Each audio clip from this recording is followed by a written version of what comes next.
They killed my son. But now we have to protect our future kids. The brutal murder of an innocent Bronx teen finally coming to a close nearly 5 years later. The last of the gang members found responsible for the death of 15-year-old Lisandro Jr. Guzman Feliz were sentenced today. Today marks 5 years since the death of Lisandro Guzman Feliz, also known as Junior. In 2018, the young man was fatally stabbed outside of a Bronx bodega in a gang-related assault. The whole thing was caught on video and shocked the city. Gangs are a major threat to many communities in many parts of the world, especially in urban areas where poverty and violence are widespread. Sometimes they prey on the weak and the innocent, often causing bloodshed and chaos without reason. This is the story of Lisandro Guzman Feliz, a young boy who lost his life in 2015 because of a gang's fatal mistake. Watch till the end to find out what really happened.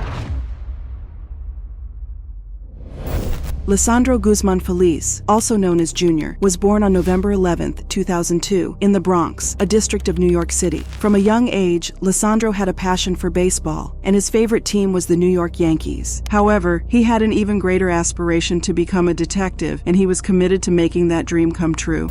He is remembered as a cheerful kid who loved pepperoni pizza, video games, and had a passion to one day become a police officer. He wanted to save people, so that was his desire to become a cop. But that goal was cut short. A priest close to the family says they're still trying to cope with Junior's horrific death. He joined the New York Police Department, NYPD Explorers Program, which gave teenagers the opportunity to explore the career of law enforcement and learn the skills and responsibilities of being a police officer or a detective. Junior grew up in a family of 5, which includes himself, his parents, Leandro Feliz, and Lisandro Guzman, as well as his siblings, Genesis Collado Feliz and Manuel Ortiz. They lived in the Belmont neighborhood of the Bronx, which is known as the Little Italy of the Bronx because of its large Italian population and businesses. However, the neighborhood was also plagued by gang violence, especially from the Trinitarios gang, which is a notorious gang that was founded in 1993 by 2 Hispanic inmates in Rikers Island prison. They are known for being highly organized and aggressive, so it didn't take very long for them to expand to the streets of New York and New Jersey. Also, they were involved in narco-trafficking, robbery, murder, as well as extortion,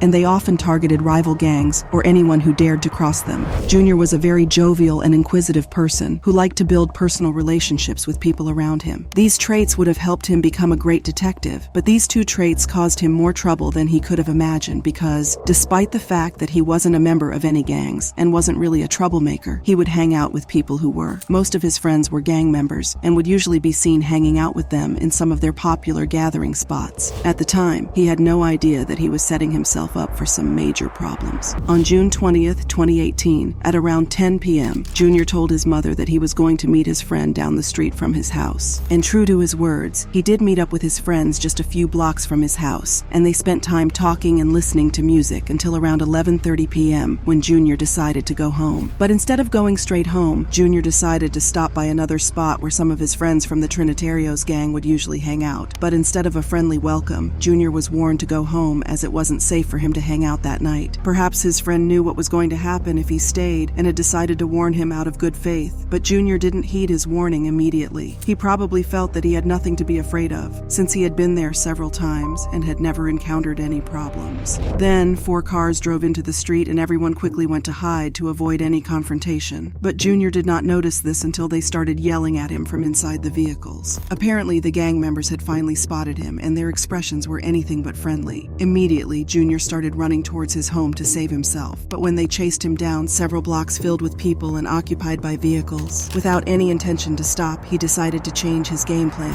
He made a sharp detour to a bodega at the corner of Bathgate Avenue and East 183rd Street in Belmont, Bronx, which was not far from where he lived. He hoped to find a hiding place inside the store, so he attempted to leap over the counter and crawl under it. However, the owner of the bodega, who had no idea what was going on, blocked his way and prevented him from getting behind the counter. So, when one of the gang members came into the bodega to confirm if Junior was hiding inside, he saw him struggling to get over the counter. He quickly ran back outside and informed the other gang members, who stormed inside the bodega and grabbed Junior by his arms and legs and dragged him outside. Sadly, the owner of the bodega did not even make any attempt to save Junior or call the authorities for help, and he regrets that decision till this very day. Of course, he could not stop the gang members from taking Junior away because some of them were armed with knives and could turn on him if he did anything funny. But after they they left his bodega, whatever he did was up to him. Well, let's keep that aside for now.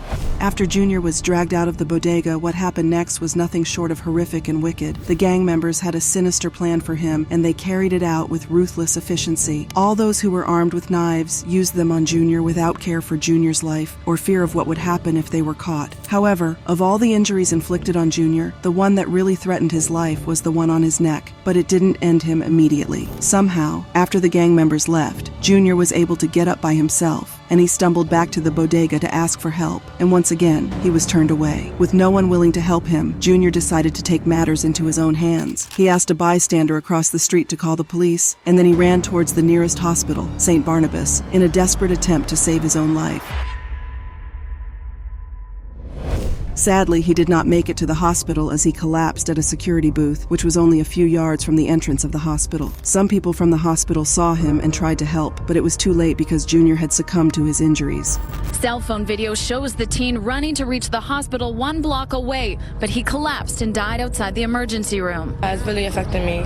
I cry every single day. I cry every single day because it's like you don't have to know somebody to feel the grief and the pain. However, a large part of what happened, from the time Junior was chased till the time he got to the entrance of the hospital, was captured by some bystanders, as well as several surveillance cameras from the streets, and even those in the bodega that Junior had tried to hide in. Surprisingly, when the videos were reviewed, 2 law enforcement officers were captured standing at the side and making no attempt to help Junior, even when he cried for help and clearly needed it. In view of this, it was only right for them to be placed under investigation. But nothing that happened after Junior's death was fair to the boy because his life could have been saved if one person had made a move to help. Well, that's according to the medical examiner who performed an autopsy on him. So when the story of Junior's death got out, the community was outraged by Junior's death and blamed the bodega owner for not helping him. It was so bad that the owner said that his mother died of a heart attack after seeing the video of Junior's brutal attack. Clearly, the news was too much for her, and this was probably one of the reasons why the owner of the bodega publicly said that he regretted turning Junior away. In fact, he had even tried to harm himself after having a mental breakdown, but he has since sought psychological care. But that was nowhere near enough to appease the community as they created a mural right outside the bodega in honor of Junior's memory. But that was still not enough to repair the damage that had been done and ease the despair of Junior's family.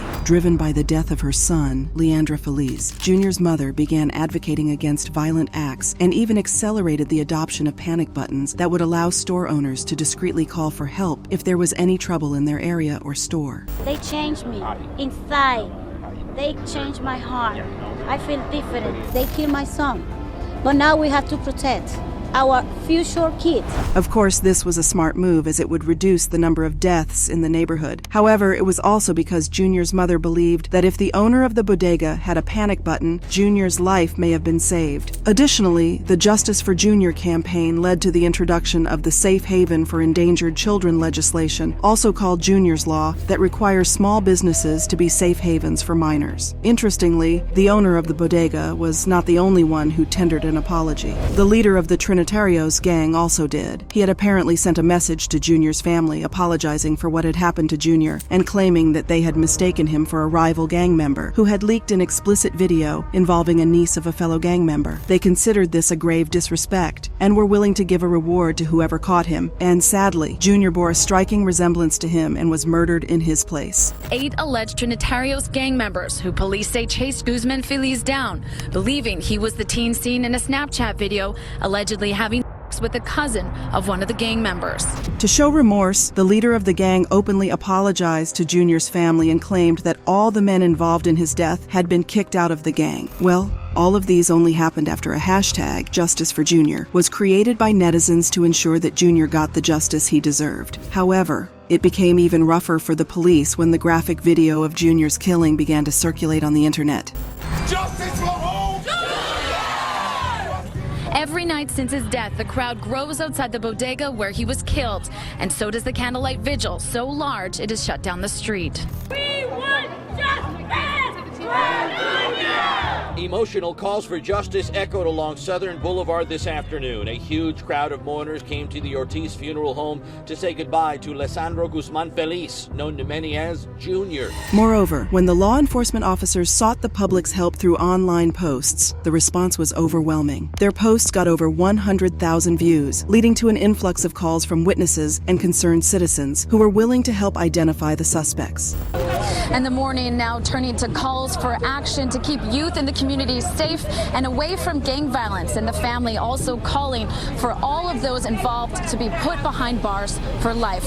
Following that, the police arrested 14 suspects in connection with Junior's death. This includes 19-year-old Kevin Alvarez, 24-year-old Jonaiki Martinez Estrella, and 18-year-old Manuel Rivera, amongst others. However, not all of them directly participated in harming Junior. Some of them were aware of it but did nothing to stop it, while others were present at the crime scene but had not wounded or dragged Junior. Arrest tonight in that vicious murder of a 15-year-old boy, a savage killing that sparked outrage in the Bronx. 19-year-old Kevin Alvarez was already been charged with murder. 6 others right now are being held on unrelated charges in Paterson, New Jersey, but the NYPD wants to talk to them. 5 of the 14 men were found guilty of first-degree homicide, and Jonaiki Martinez Estrella, the man who delivered the killing blow, was handed a life sentence without the possibility of parole. On top of that, 4 other gang members were sentenced to a minimum of 20 years behind prison bars, and they were all locked up on Rikers Island. According to reports, the 4 men were not on the favorite list of any inmate, and they had to be isolated for their own safety. In fact, on December 11th, 2018, Manuel Rivera was attacked by another inmate, Tyreek Johnson, who also happened to be a member of a rival gang. He had hit him across the face, but Manuel survived the ordeal.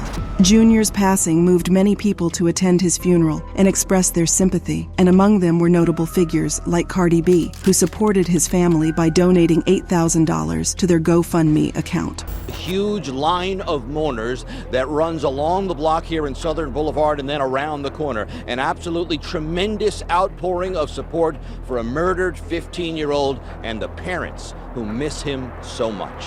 Also, to show their respect for Junior, many of the mourners wore the jersey of the New York Yankees, Junior's favorite baseball team. These jerseys were sent by the baseball team, and it had Junior's name on it.